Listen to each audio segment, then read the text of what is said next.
What's up folks, how's it going? This is Watch from MW Technology. Hope you guys are all doing well. And today we're going to be taking a look at 4 ultra affordable compact drones. Specifically, we're going to be comparing the new DJI Neo versus probably one of the best pocket-friendly, hands-free drones that you can get right now, the Hover AirX1. Then we're going to be taking a look at 2 4K drones that are under $300, specifically the Potensic Atom versus the DJI MIni 4K. Now, DJI pretty much owns the market of drones. There's no question about that. But I want to see what the competition is in both the ultra affordable side as well as kind of the pocket-friendly nature of where some of these personal drones are becoming, where you don't need a controller, it's a hands-free operation. And I think the Hover AirX1 has definitely made a big impact in kind of developing that ecosystem. So we're gonna see how the Neo compares against the X1, and then we're gonna see how the general competition of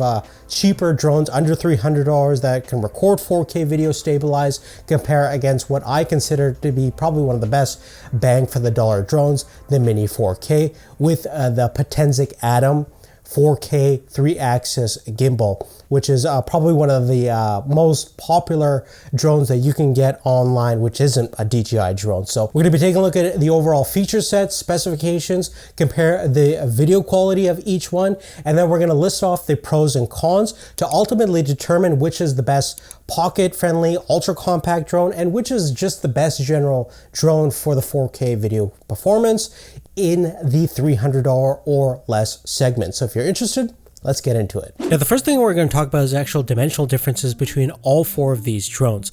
Now, the smallest and lightest is actually the Hover AirX1. It only weighs about 125 grams versus the DJI Neo is about 135 grams.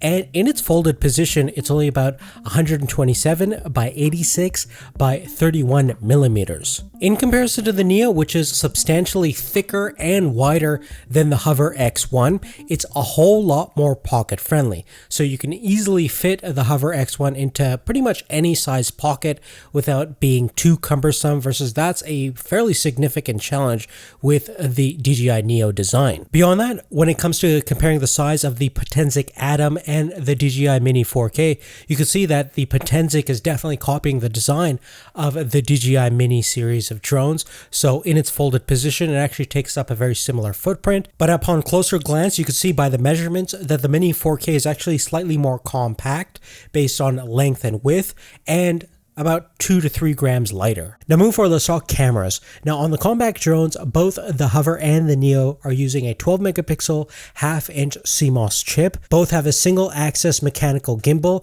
and use image stabilization in software to stabilize the footage. Now in terms of the video quality resolution, you're looking at maximum 4K resolution on the Neo at 30 frames per second and 1080p at 60 frames per second. The maximum bitrate for the video is 60 megabits a second.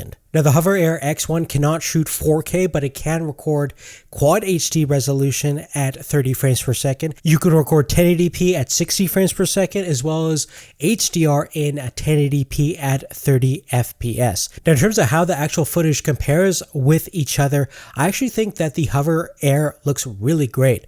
Especially considering that it's recording half the bitrate, it doesn't seem like you're getting twice the resolution and clarity and color depth on the Neo. And in fact, I think the 4K is really kind of hamstrung. It really looks like glorified 1080p or even Quad HD resolution, much more similar to what you would expect to see on the Hover. And in most cases, I actually prefer the rendering of the Hover. It looks great on a smartphone. It's passable on a larger display, but for social media distribution, it's more than good enough. And I also like the fact that it is a slightly wider field of view, and the stabilization system is a little bit more smoother than the Neo that I came across. Now, in terms of comparing the MIni 4K to the Potensic Atom, in terms of the sensor size difference, there is a difference. You're looking at a half 0.3 inch CMOS chip on the Mini 4K versus a 1/3 inch chip made by Sony on the Potensic Atom, and both can record 12 megapixel stills, 4K video at 30 FPS, and the same frame rates at 1080p, which is 60 frames per second. But there's a pretty big difference in terms of bitrate. The maximum bitrate on the Atom is about 50 megabits per second versus you're looking at a full 100 megabits per second 4K video footage, resulting in pretty much a night and day difference between the video quality coming out of the Mini 4K versus the Potensic Atom. The Potensic Atom doesn't really look all that great, to be honest with you. It's very similar video quality that I'm even getting with the Neo at times, and in many cases the overall color rendering dynamics is pretty subpar and definitely not as good as the Mini 4K. Now lastly, let's talk about the battery life and overall flight time of each drone. Now on the DJI Neo, you're looking at about 18 minutes according to DJI in mixed conditions. With the Hover AirX1, you're looking at about 11.5 minutes. On the Mini 4K, about 31 minutes. And Potensic claims about 32 minutes on their Atom 4K with 3-axis gimbal over here. So in order to actually determine real world battery performance, I just did a simple hover test in a small area in the yard, and I didn't want to fly all the drones at once just in case one kind of veered off. I don't want to have like a crash fest over here, so I basically flew them one at a time, charged them up to 100% and flew them down to 0 where they couldn't fly anymore. And in terms of the results, starting from best to worst, unsurprisingly, in first place with the longest runtime was the Mini 4K, of getting a very impressive 26 minutes and 38 seconds. This is quite incredible considering the fact that hovering is actually quite energy consumptious, especially compared to just flying around where you have aerodynamics to help you with a longer flight time. But second place was the DJI Neo. It got 15 minutes and 35 seconds. Now, after about I think around 2 or 3%, it started to go down, so I had to manually keep it up. That's just a safety thing. DJI doesn't want you to go below 5% in the air just for that safety assurance, but I made sure that I got pretty much down to 0%, and I managed to get over 15 minutes on our hover test. Now next was the Hover AirX1. It got a total runtime of about 11 minutes and 15 seconds. Very similar to what the manufacturer specified, about 11.5 minutes. Now the worst by far was the Potensic Atom.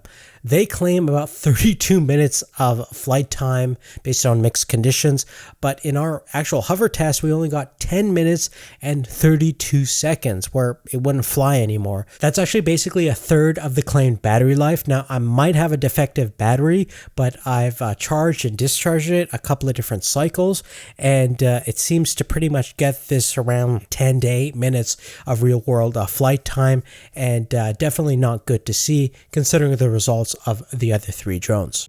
Now next, we're just going to weigh the pros and cons of each drone to determine the overall value. First, we'll start with the Hover AirX1. Firstly, in terms of the cons themselves, it is about $150 more expensive for just the drone itself compared to the Neo, which is under the $200 for just the drone itself, versus you're paying at least $300 to $350 for the X1 right now. Furthermore, based on our hover test, we got about 4 minutes more on the Neo compared to the battery life / flight time on the Hover AirX1, so the battery life isn't as good as the Neo. Furthermore, the Neo also has better range, up to 50 meters with the Wi-Fi only connection to your smartphone versus 30 meters on the Hover X1. Now lastly, even though in general I do like the video performance out of the Hover, it technically does not record 4K video. I would argue that neither does the Neo, but from a resolution standpoint and bitrate standpoint, it is recording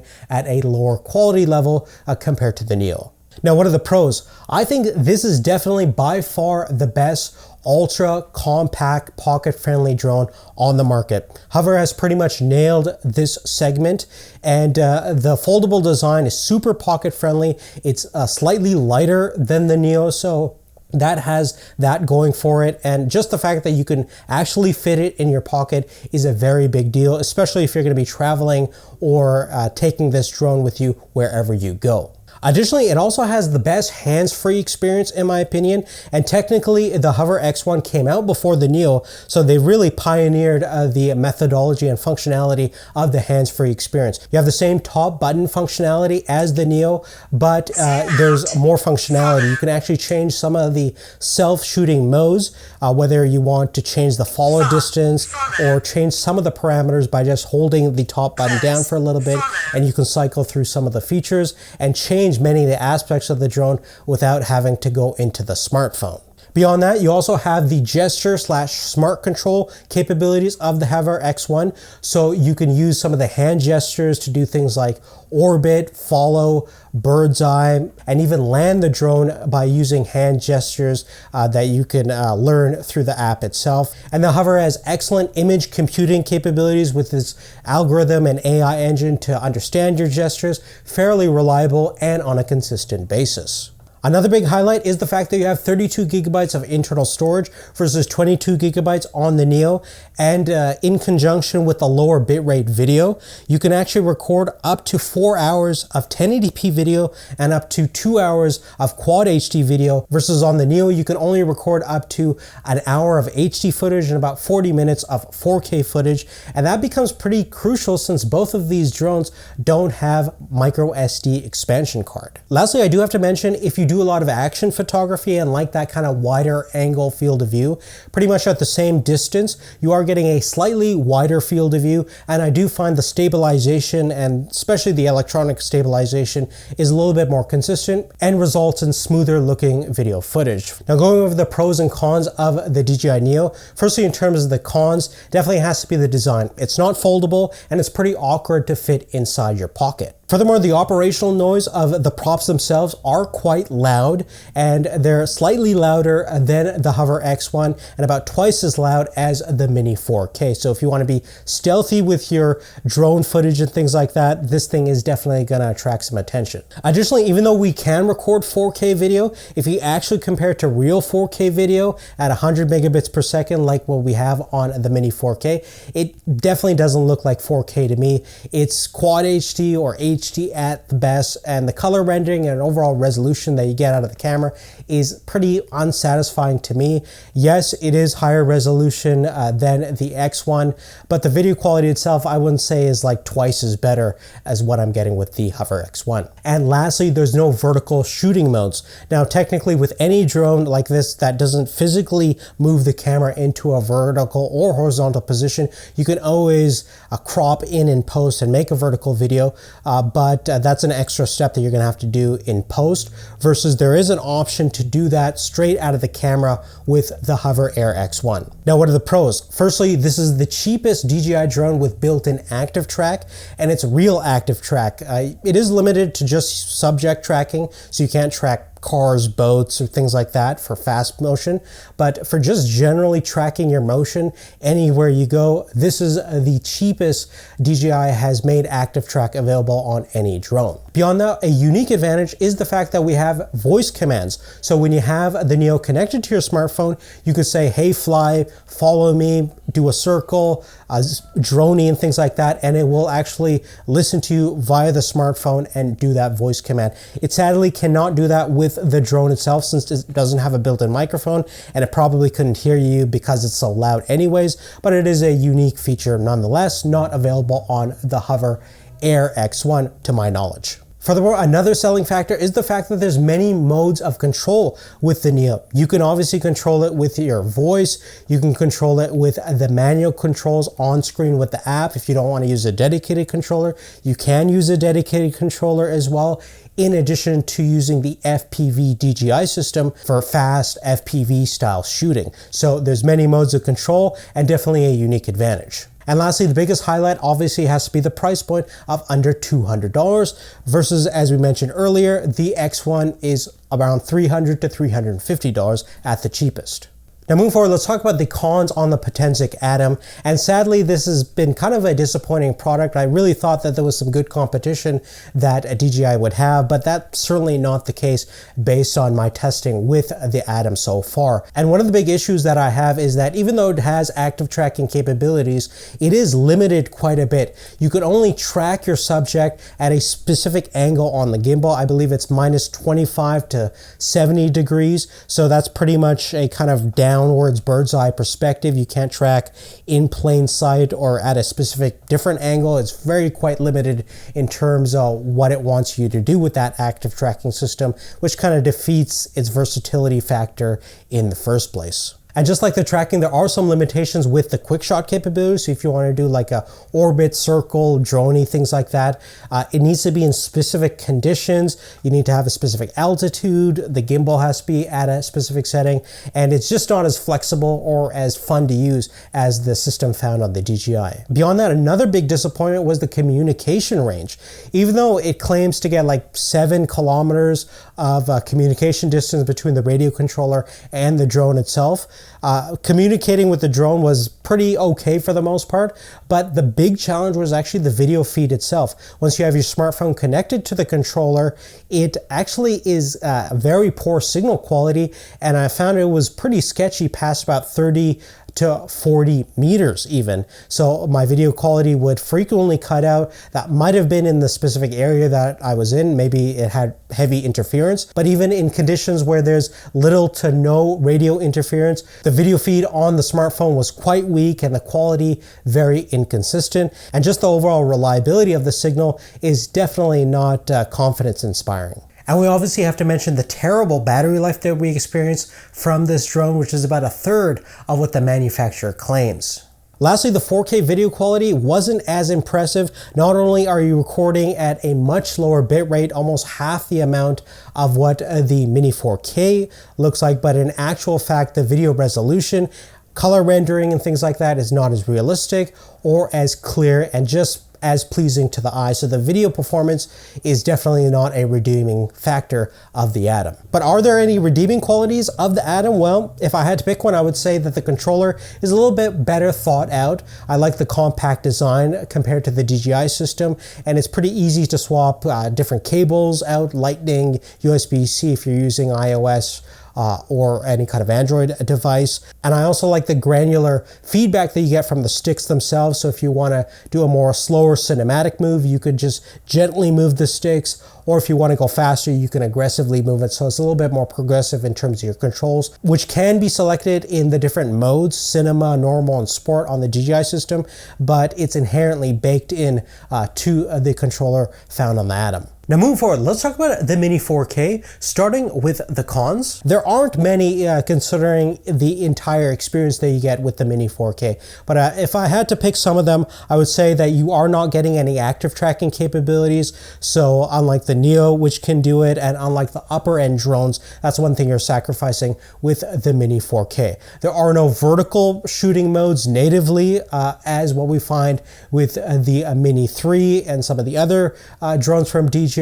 So you're going to have to crop in if you want vertical shots, and there's no secondary telephoto camera. So if you want to zoom in to a specific scene, you're going to have to do that with the digital zoom. In addition to that, there's no HDR video capturing capabilities. There's no 10-bit log like what we find with the other more professional grade videography centric drones from DJI. So that's one thing you're sacrificing, even though the quality is pretty decent and fairly passable for most consumers. But if you're going to use this for color grading or any kind of commercial application, the dynamic range is a little bit limited compared to the upper end drones. And furthermore, there is no 4K 60 frames per second or 1080p at 100 frames per second. So if you want those higher frame rates, that's also not available on this budget drone. But here are the good things about the Mini 4K. Firstly, if you want just basic 4K video quality, it's excellent. At 100 megabits per second, you get plenty of sharpness and details, enough to zoom in if you do need to, and great for general purpose